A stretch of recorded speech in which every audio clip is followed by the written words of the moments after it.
ایک اور سوال یہ کیا ہے کہ کتوں کی خرید و فروخت جائز ہے یا نہیں. کتوں کی خرید و فروخت حنفی جائز کہتے ہیں. یہ ہے نا بات.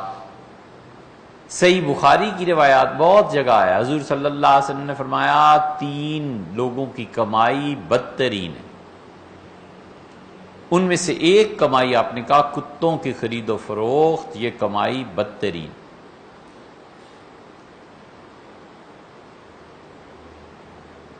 اذان نے کہیے کہ 1:35 پہ دیں، اس کو بھیج دیں. جو بچہ اذان دیتا ہے اس کو 1:35 پہ دے تاکہ یہ جواب مکمل ہو جائے. اب یہ جتنے بھی یہ اہل حدیث حضرات اور دوسرے ہیں نا، وہ کہتے ہیں دیکھو حدیث میں یہ آیا ہے اور فتاوی عالمگیری میں لکھا ہے، اور حنفی فقہا کہتے ہیں کہ کتوں کی خرید و فروخت جائز ہے. آدمی پڑھتا ہے تو حیران ہوتا ہے، کہتا ہے حدیث میں یہ آیا ہے، یہ مفتی یہ فتویٰ دیتے ہیں، جائیں کدھر؟ یہ ہے لوگوں کو گمراہ کرنے کے طریقے.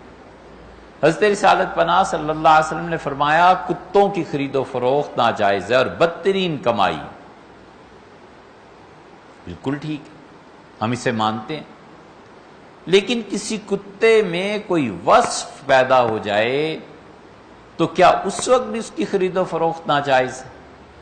ایک آدمی کتے کی ٹریننگ پہ 20,000 روپیہ، لاکھ روپیہ لگاتا ہے، اسے ٹرین کرتا ہے شکار کے لیے، حفاظت کے لیے، چیکنگ کے لیے. اب دوسرا کہتا ہے دوست اس کا یہ کتا مجھے، وہ کہتا ہے 2 لاکھ میں دیتا ہوں، جو پیسے میں نے خرچ کیے ہیں وہ دو. اب کیوں ناجائز ہے بھئی؟ اب ناجائز ہونے کی کیا وجہ؟ کوئی وجہ نہیں. حضور اقدس صلی اللہ علیہ وسلم نے ان کتوں سے تو منع نہیں نہ فرمایا جو کتے کام کے. اس لیے یہاں پہنچ کے بنیادی فرق نکلتا ہے کہ ہم کہتے ہیں خلافت راشدہ میں خلفائے راشدین نے جو کچھ کیا وہ دین تھا. وہ کہتے ہیں ہمیں خلافت راشدہ سے بھی غرض نہیں، کتاب و سنت کو لاؤ. ہم کہتے ہیں سیدنا عثمان رضی اللہ عنہ نے کتوں کے بارے میں فیصلہ کیا ہے. ایک آدمی کا کتا کسی نے مار دیا تھا، سیدنا عثمان رضی اللہ عنہ کے پاس آیا، انہوں نے کہا 800 درہم تم پہ جرمانہ ہے. تمہیں پتا نہیں تھا کہ اس کے رکھوالی کا کتا ہے، راکھی کرتا ہے یہ؟ بیہقی رحمت اللہ علیہ نے امیر المومنین کے یہ فیصلے لکھے ہیں. کیوں نہیں پڑھتے؟ کیوں نہیں کتابوں کو دیکھتے؟ اس سے بھی بڑی بات ہو گئی. کتا تھا شکاری، اور جو مالک تھا اس نے زبردست محنت اس پہ. قرآن میں نہیں آتا شکاری کتوں کے متعلق اگر کتا بالکل ناجائز ہے اور حرام ہے، اللہ نے کیوں قرآن کریم میں کہا مقلبین؟ کتا جو شکار تمہارے لیے اٹھا کر لائے. شکاری کتے ہیں، اللہ نے اجازت دی ہے تو ہی تو ہیں. اس نے وہ شکاری کتا مار دیا. سیدنا عثمان رضی اللہ عنہ کے ہاں مقدمہ آ گیا عدالت میں. امیر المومنین نے فیصلہ فرمایا اور کہا 20 اونٹ اس کا جرمانہ دو. ایک کتے کی قیمت 20 اونٹ لگی. 20 اونٹ ہمارے زمانے میں کئی لاکھ روپیہ بنتا ہے، دینے پڑے اس کو. اس لیے کتوں کو ٹرین کرنا، شکاری بنانا یا رکھوالی کے لیے یہ سب جائز ہے، اور وہ خرید و فروخت بھی جائز ہے.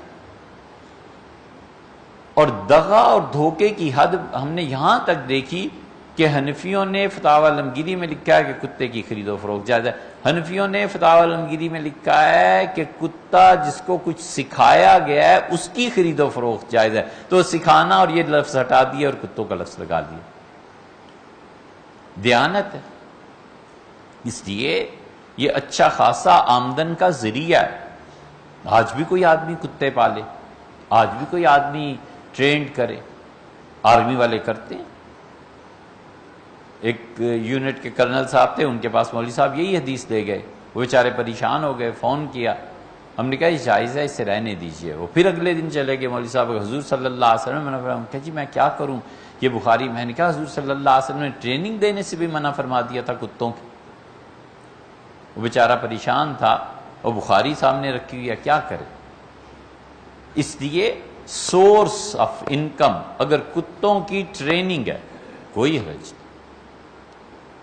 حضرت عثمان رضی اللہ عنہ کی نگاہ ان لوگوں کی معاش پہ بڑی گہری نظر تھی.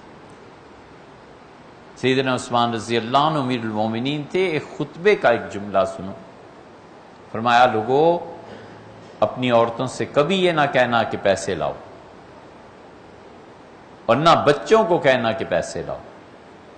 اگر تم کہو گے اور عورت کام پہ جائے گی اور پیسے نہیں ہوں گے تو سب سے پہلا پیسہ جو آئے گا وہ جسم فروش کرنے کا ہو، وہ اپنا جسم بیچے گی اور تمہیں پیسے لا کے دے گی۔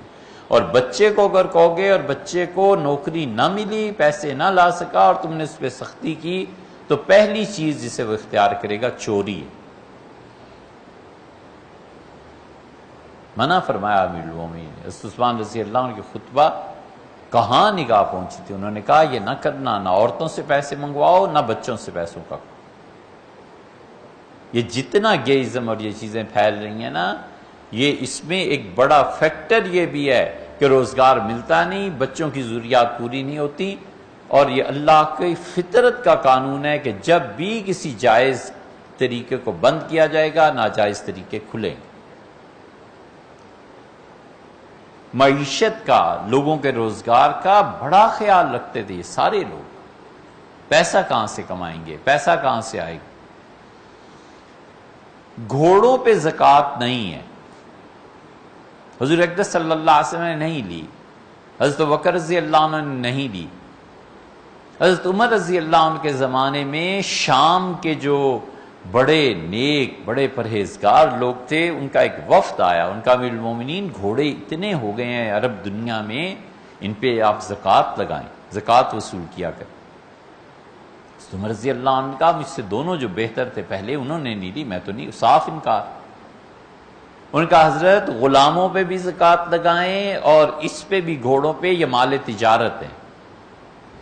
اب بحث شروع ہوئی، سیدنا عمر رضی اللہ عنہ نے شورا میں رکھا معاملہ، فرمایا میں تو نہیں لیتا بھی زکوٰۃ، اپنی رائے پہ اصرار فرماتے رہے۔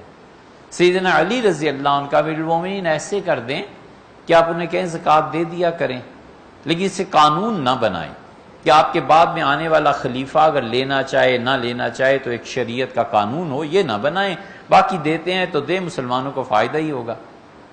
یہ ہے سیاست اور حضرت عمر رضی اللہ عنہ کی ذہانت۔ انہوں نے کہا اچھا چلو علی کی بات مان لیتے ہیں، ان کا فتویٰ قابل تسلیم، اور آئندہ سے اتنا اور اتنا ٹیکس لگے گا گھوڑوں، اور خط لکھوایا اور کہا کہ عمر یہ کہتا ہے کہ جب یہ گورنمنٹ کو ٹیکس دیں گے تو گورنمنٹ کو بھی ان کی مدد کرنی چاہیے، ان کا چارہ فری کر دو۔ چارہ فری ہو گیا اور ٹیکس میں ادھر سے پیسے آنے لگے۔ حضرت عثمان رضی اللہ عنہ سے قائم رکھا ہے، بالکل نہیں چھیڑا۔ سیدنا علی رضی اللہ عنہ کے متعلق کیونکہ شام میں ان کی حکومت قائم ہی نہیں ہوئی تھی تو اس لیے مختلف روایات آتی ہیں، لیکن حضرت معاویہ رضی اللہ عنہ جب آئے تو انہوں نے کہا چارے کی مد میں جتنا پیسہ جاتا ہے، یہ پیسہ اتنا ٹیکس میں آتا بھی ہے کہ نہیں آتا، حساب کرو۔ عثمان، علی اور معاویہ رضی اللہ عنہ تینوں کہتے تھے کہ عمر رضی اللہ عنہ کے فیصلوں سے نہیں ہٹنا۔ حضرت عثمان رضی اللہ عنہ تو کسی نے کہا کہ فلاں گورنر کو تبدیل کر دیں، ان کا نہیں، امیر المومنین جس کو لگا گئے عمر رضی اللہ عنہ، میں اس کی موت ہی تبدیل کرے تو کرے، میں نہیں کرتا۔ سیدنا علی رضی اللہ عنہ سے کسی نے کہا یہ معاہدہ ان کا امیر المومنین کر کے گئے ہیں، البار الراشد، بڑے نیک آدمی تھے، بڑی صحیح راہ پہ تھے، عمر کے فیصلے کو میں نہیں تبدیل کر سکتا۔ حضرت معاویہ رضی اللہ عنہ نے ایک مرتبہ فرمایا ان کا متبع العمر، میں عمر رضی اللہ عنہ کے پیچھے چلنے والا ہوں، حضرت نے جو فیصلے کیے ہیں بس ٹھیک ہے۔ سیدنا علی رضی اللہ عنہ کا مقدمہ پیش ہوا، زمین کا جھگڑا تھا، آدمی اچھا تھا، اس نے کہا حضرت میں کوئی دلیل نہیں دیتا، زمین کس کی ہے، میرے ساتھ ملاحظہ فرمائیں، کل فجر کے بعد چلے گئے تو اس نے جا کہا امیر المومنین اس زمین پلاٹ کا جھگڑا میرا اس کا حضرت عمر رضی اللہ عنہ کے دور میں بھی ہوا تھا، اور حضرت نے یہ پتھر رکھا ہے، اس سے پوچھ لیں۔ اس نے کہا حضرت میں بتاتا ہوں، سیدنا علی رضی اللہ عنہ کا یہ پتھر کس نے رکھا ہے؟ اس نے کہا یہ مانتا ہوں سیدنا عمر رضی اللہ عنہ رکھا تھا۔ حضرت علی رضی اللہ عنہ چل پڑے، ان کا عمر نا انصافی نہیں کر سکتے تھے، جو پتھر رکھ گئے ہیں اسے کوئی نہیں ہٹائے گا، بس چپ رہو، اور جتنی زمین تمہاری ہے اور جتنی اس۔ حضرت معاویہ رضی اللہ عنہ حساب لگوایا تو پتہ چلا چارے کی مد میں زیادہ پیسے جا رہے ہیں اور ٹیکس کی مد میں کم آ رہے ہیں، تو انہوں نے ختم کر دی۔ اتنے زیادہ حساس تھے۔ اس لیے یہ کتوں کی خرید و فروخت کا جو آپ نے لکھا ہے بالکل جائز ہے. شکار کے لیے، رکھوالی کے لیے کتے پالے جاتے ہیں، کوئی حرج نہیں ہے. جو شرعی مقاصد ہیں اس کے علاوہ کتوں کا بیچنا اور خریدنا وہ ناجائز ہے، یہ جائز.